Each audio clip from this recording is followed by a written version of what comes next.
જામનગર જિલ્લાના કાલાવાડ પાટીદાર સમાજ દ્વારા મામલતદારને આવેદનપત્ર પાઠવવામાં આવ્યું હતું। અમરેલી જિલ્લાના લેટરકાંડના બનાવમાં પાટીદાર સમાજની દીકરીની રાત્રિના સમયે પોલીસે ધરપકડ કરી રિકન્સ્ટ્રક્શન કરાવવાનો બનાવનો કાલાવડમાં પડઘા પડ્યા છે। જામનગર જિલ્લાના કાલાવડ શહેરમાં પાટીદાર સમાજે મામલતદારને આવેદનપત્ર પાઠવી જવાબદાર પોલીસ અધિકારી અને કર્મચારીઓ સામે કડક કાર્યવાહીની માંગ કરી છે। અમરેલી તાલુકા પંચાયત પ્રમુખ કિશોર કાનપરિયાના નામવાળો બનાવટી લેટરપેડ સોશિયલ મીડિયામાં વાયરલ થયો હતો।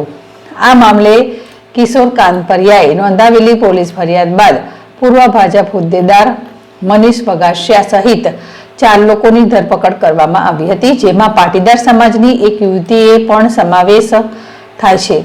પોલીસે બીજા દિવસે રિકન્સ્ટ્રક્શનના નામે મુખ્ય રોડ પર આરોપીઓનું સરઘસ કાઢ્યું હતું, જેમાં પાટીદાર યુવતી પણ સામેલ હતી। આ યુવતી પાટીદાર સમાજની હોવાથી હવે પાટીદાર નેતાઓ તેમજ ખોડલ ગામના ટ્રસ્ટીઓ પણ મેદાનમાં ઉતર્યા છે અને પાટીદાર સમાજની દીકરી નિર્દોષ હોવાનું જણાવ્યું છે।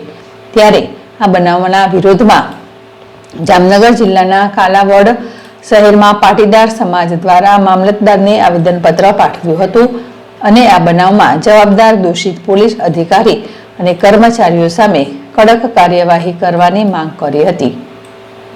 કાલાવડ શહેર અને તાલુકાના પાટીદારો બહોળી સંખ્યામાં ઉપસ્થિત રહી ઉગ્ર આક્રોશ સાથે આવેદન પાઠવ્યું। હર્ષલ કંદેડિયા, જેડેશ ટીવી, જામનગર। આજરોજ કાલાવડ તાલુકા લેવા પટેલ સમાજ દ્વારા કાલાવડ મામલતદાર સાહેબને એક આવેદનપત્ર આપવા આવ્યા છે અમે લોકો થોડી સંખ્યામાં। જે અમરેલી જિલ્લાની અંદર એક દીકરી ઉપર અત્યાચારના રૂપમાં પોલીસે જે કામ કર્યું છે નિંદનીય, એના વિરોધમાં અમે મુખ્યમંત્રી સુધી રજૂઆત પહોંચે એ બાબતે અમે આવેદનપત્ર દેવા બોડી સંખ્યામાં લેવા પટેલ સમાજ દ્વારા આવ્યા છે।